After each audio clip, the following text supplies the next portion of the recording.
கிராம சேவை திட்டத்துக்கு நம்ம கிராமத்தை தேர்ந்தெடுத்திருக்காங்க. அதுக்காக தான் இவங்க இங்க வந்திருக்காங்க.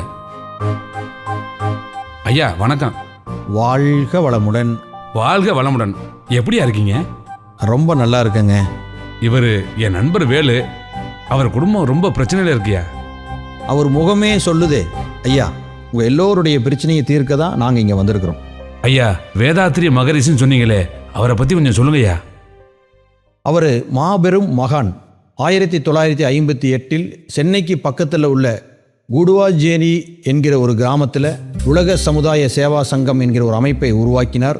அதற்கு அப்புறம் 1983 பொள்ளாச்சிக்கு பக்கத்தில் உள்ள ஆழியாரில் அறிவு திருக்கோயில் என்கிற ஒரு ஆன்மீக அமைப்பை உருவாக்கினார். இன்று நாங்கள் கற்றுத்தரக்கூடிய அத்துணை பயிற்சிகளுக்கும் தலைமையிடமாக ஆழியார் அறிவு திருக்கோயில் தான் விளங்கி கொண்டிருக்கிறது. ஐயா, மகரிஷி ஐயா இன்னைக்கு இல்லைனாலும் கூட சூக்குமமாக எல்லா இடத்துலையும் இருக்கார். நினைக்கிற ஒவ்வொருவருக்குள்ளேயும் இருந்து வழி நடத்திட்டு இருக்கார். அவருடைய மணிமண்டபம் அங்கே தான் இருக்கு. மகரிஷி ஐயா இல்லைன்னு சொல்றீங்க. இவ்வளோ பெரிய சங்கத்தை யார் வழி நடத்துறா? யார் வழி நடத்துகிறாங்கன்னு கேட்டீங்க. விதைத்தவன் உறங்கிவிடலாம், விதைகள் உறங்குவதில்லை.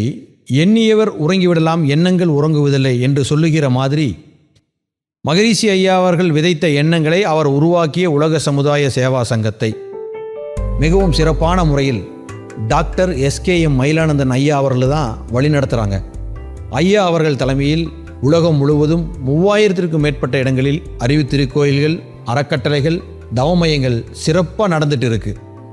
ஐயா அவர்களுடைய சேவையை பாராட்டி பத்மஸ்ரீ, பத்மபூஷன் போன்ற உயரிய விருதுகளை இந்திய அரசாங்கம் வழங்கி கௌரவிச்சிருக்கிறாங்க. அருட்தந்தை வேதாத்திரி மகரிஷியின் லட்சிய கனவான உலக அமைதிக்கு மூலமாக விளங்கக்கூடிய கிராமிய சேவை திட்டத்தை நமது தலைவர் SKM மயிலானந்தன் ஐயா அவர்கள் 2012ஆம் ஆண்டு ஈரோடு மாவட்டம் வள்ளிபுரத்தில் தான் முதலில் ஆரம்பித்தார். அது சிறப்பாக செயல்பட்டு 399 கிராமங்களுக்கு மேல் கொண்டு சென்று மனவளக்கலையை கற்றுக் கொடுத்திருக்கிறோம். இப்போ உங்கள் ஊருக்கு வந்திருக்கிறோம். அப்படிங்களாயா? இந்த திட்டத்தினால எங்கள் கிராமத்துக்கு என்னெல்லாம் சொல்லித்தர போகிறீங்க? உலக சமுதாய சேவா சங்கம் ஒரு கிராமத்தை தேர்ந்தெடுப்பாங்க. அந்த கிராமத்துக்கு எங்களை மாதிரி 2 பேராசிரியர்களை அனுப்பி வைப்பாங்க. அவங்க அந்த கிராமத்துக்கே போய் 5 மாதம் தங்கி இருந்து அந்த கிராம மக்களுக்கு சௌகரியப்படக்கூடிய நேரங்களில் காலை முதல் மாலை வரை ஆண்களுக்கு ஆணாசிரியரும் பெண்களுக்கு பெண்ணாசிரியரும் பயிற்சி சொல்லி தருவாங்க.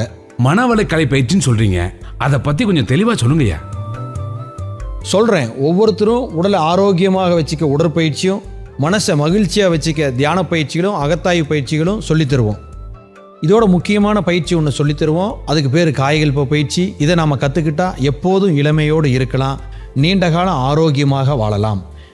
அதை விட இந்த பயிற்சியை தொடர்ந்து செய்துட்டு வந்தால் குழந்தை இல்லாதவர்களுக்கு குழந்தை பாக்கியம் கிடைக்கும். ஐயா, இந்த குடிப்பழக்கத்திலிருந்து வெளியே வர்றதுக்கு ஏதாவது சொல்லித் தருவீங்களா? இல்லை ஏதாவது பயிற்சி இருக்குங்களா ஐயா? நல்லா கேட்டீங்க ஐயா.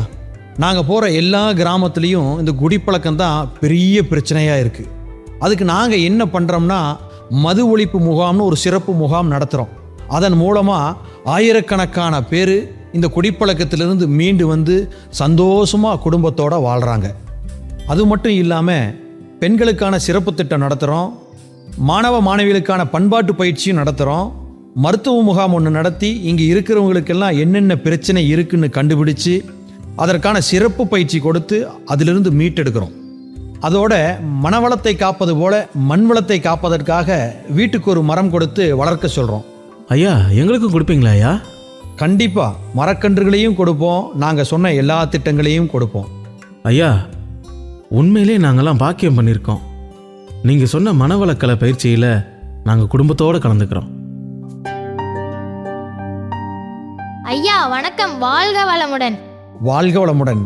வாமா, சரியான நேரத்தில் தான் வந்திருக்க. இவங்க தான் சக்தி.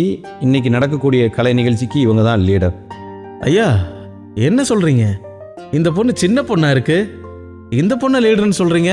தாத்தா, உங்களை மாதிரி தான் எல்லாரும் கேட்குறாங்க. நம்ம மகரிஷி தாத்தா மாதிரி ஒரு குரு கிடைச்சா எந்த வயசுலயும் லீடர் ஆகலாம். நல்லா சொன்னமா. அப்படியே இந்த மனவளக்கலை பயிற்சி எடுத்துக்கிட்டதால உனக்கு கிடைத்த நன்மையை நீயே சொல்லு.